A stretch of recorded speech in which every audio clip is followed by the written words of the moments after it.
are they're leaning in. Or what? They're leaning into woke. Hardcore. They're petrified Yeah. of some kind of backlash. I mean, you see with Disney now. I mean, Disney, one of the most gay-friendly companies that we've had in a very long time. And Disney decided to hire the most insufferable girl boss narcissist that exists on Earth, who hates Snow White. Movie companies are going to look at her and they're going to say box office poison. And a lot of this is due to her behavior leading up to the film's release. There's a big focus on her love story with a guy who literally stalks her. Yeah. Weird. The live-action adaptation of Snow White ultimately arrived in theaters under a cloud of extraordinary negative buzz, an atmosphere that had been building since Disney unveiled its initial teasers. Once the film hit screens worldwide, audience reactions confirmed that the critical reception was just as grim as the trailers had suggested.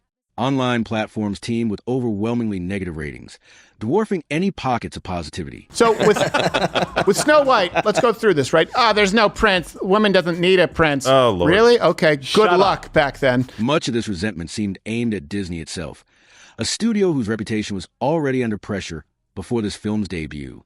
The turmoil surrounding Snow White illustrated a larger uncertainty about whether Disney could still blend its hallmark of enchanting visuals and endearing narratives with what modern diverse audiences expect. After watching the final product, observers concluded that the key strength of these classic stories... It doesn't need a prince to save her, and not surrounded by 7 weird people. Oh, okay, just CGI fictional goblins, I guess. Their power to resonate across generations had been overshadowed by the film's new direction. Many also questioned the studio's reliance on advanced technology in places where a more genuine human touch might have preserved the original's essence. Post-release discussions repeatedly framed Snow White as a cautionary example of how one of Disney's most cherished classics can become a lightning rod for everything audiences find problematic about the company's current approach. To go out and badmouth everybody and talk smack about, older movies in the same franchise, the canon story, I guess? Yeah. I don't know, dude. I feel like they would have had better control over that. While the 1930s animated version is widely regarded as a masterpiece, this remake felt disconnected from the spirit that once charmed fans of all ages. Critics argued that Disney, in trying to modernize the story, diminished the qualities that made it universally appealing for decades. The film's over-reliance on digital wizardry, rather than practical or performance-based elements, highlighted a broader question about whether Disney remained capable of fusing its legacy of awe-inspiring visuals. This girl took the money and then decided that she wanted to go out there and, you know what, I'm going to take my stand. Well, you should have made that stand before you took the money to promote a film, because that's not in line with your job description. And heartfelt storytelling with contemporary viewer demands. As box office reports and social media commentary began to roll in, it became clear that the film's changes had not won over the masses.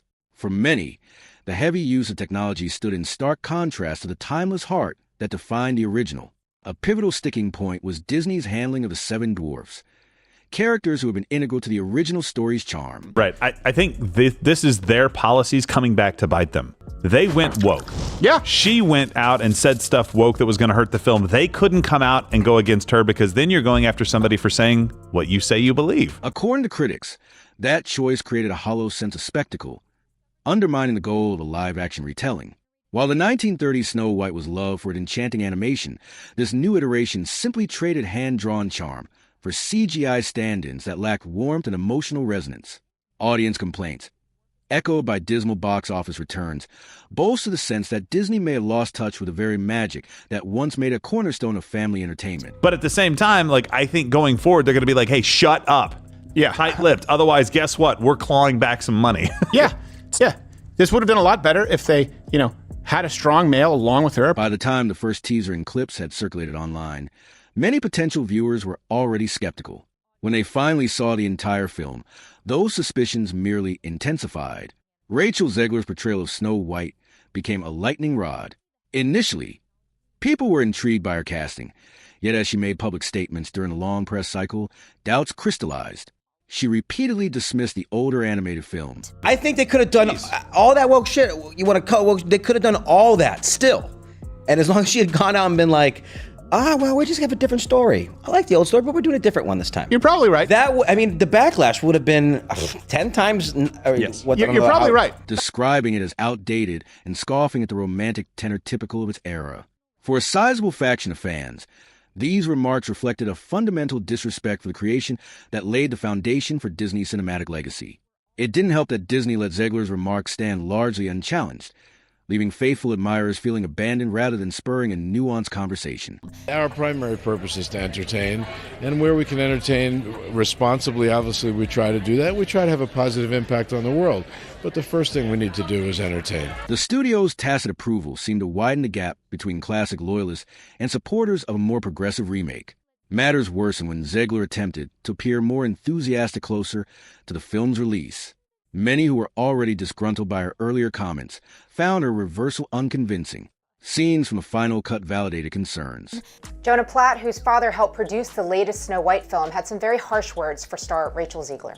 For context, Variety wrote a report recently titled Inside Disney's Snow White Fiasco, Death Threats, Beefed Up Security, and a Social Media Guru for Rachel Zegler. Instead of a gentler, kinder presence, Zegler's Snow White came across to some as abrasive and overly self-assured, a stark divergence from the character's long-standing portrayal in Disney lore.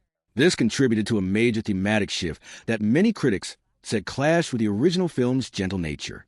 The ensuing uproar was about more than just performance or personal bias. And then they couldn't put dwarfs because this is just so typical of the left.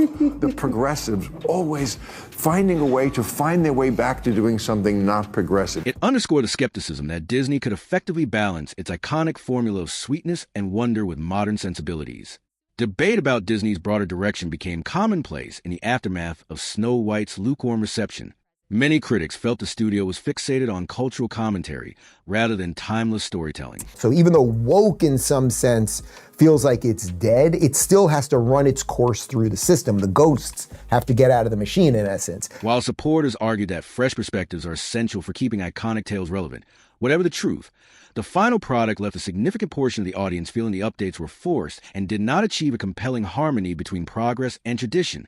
This echoed the principal fear voiced by longtime fans, a perception that Disney... The controversies surrounding Disney's Snow White remake show that we are still in the thick of the culture wars. Oh, have we been following the Snow White? Actually, the first I'm hearing of this. Once a bastion of enduring fairy tales, was pursuing social messaging at the expense of the universal emotional pull that made its stories beloved across generations.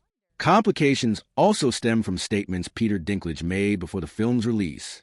He had openly criticized the depiction of dwarfs in fairy tale narratives, including the 1937 classic. You'd think the most progressive thing would be get people jobs, and dwarfs want to work. Some applaud him for highlighting potentially insensitive tropes, while others point out his own participation in fantasy projects featuring dwarf characters. This dialogue raised questions about whether his stance inadvertently reduced opportunities for other actors with dwarfism. The film's heavy reliance on CGI for the dwarfs and the leaked images that triggered widespread online ridicule only magnified these concerns. Disney's initial attempts to deny the authenticity of these images backfired. Ultimately, the studio acknowledged that the final cut indeed featured computer-generated dwarfs. But by then, the damage was done. Adding to the film's challenges was a noticeably changed tone. The original Snow White thrived on innocence and modesty that made the heroine's journey relatable across eras. Early leaks and subsequent footage of the remake revealed a protagonist who seemed more prone to lecturing the supporting characters than to embracing them with kindness. By the time audiences watched the entire film, many agreed that this portrayal was outright off-putting, with some even joking that Snow White came across more harshly than the villain. Such criticisms harmed the project word of mouth, just when the studio most needed public goodwill. Gal Gadot's performance as the evil queen was another element that had stirred hype, but ultimately got lost in the shuffle of controversies. This is like an honest golden employment opportunity for dwarves. There's not that many scripts that come down the pike. No, there's 7 of them. At first, interview clips suggested that Gadot and Zegler got along well. Later on, rumors of behind-the-scenes tension overshadowed any promotional unity. Many fans perceived a deliberate minimization of GDO's presence in the final marketing push. Observers speculated that conflicting viewpoints or personal disagreements between the leads had tarnished whatever synergy they might have brought to film. By opening weekend, the chatter about alleged friction was nearly as prominent as the chatter about the movie's plot or visuals. Reviewers often label the adaptation a collection of ill-advised choices, from the casting to reliance on CGI. The end result was, by many accounts, a disappointment for a studio once considered the gold standard of imaginative film. The film, intended as a tribute to Walt Disney's groundbreaking achievements in animation, ended up being cited by critics as a display of how corporate decision-making can dilute a cherished legacy. Disheartened viewers saw it as a symbol of Disney's waning magic, an uncomfortable notion for anyone who grew up on the classics. The lackluster box office returns and polarized audience scores only cemented this impression. Snow White, 2025, would be remembered as one of the studio's more conspicuous creative stumbles. Looking beyond the specific production, many wondered if Disney might eventually respond to criticism by adjusting its broader strategy.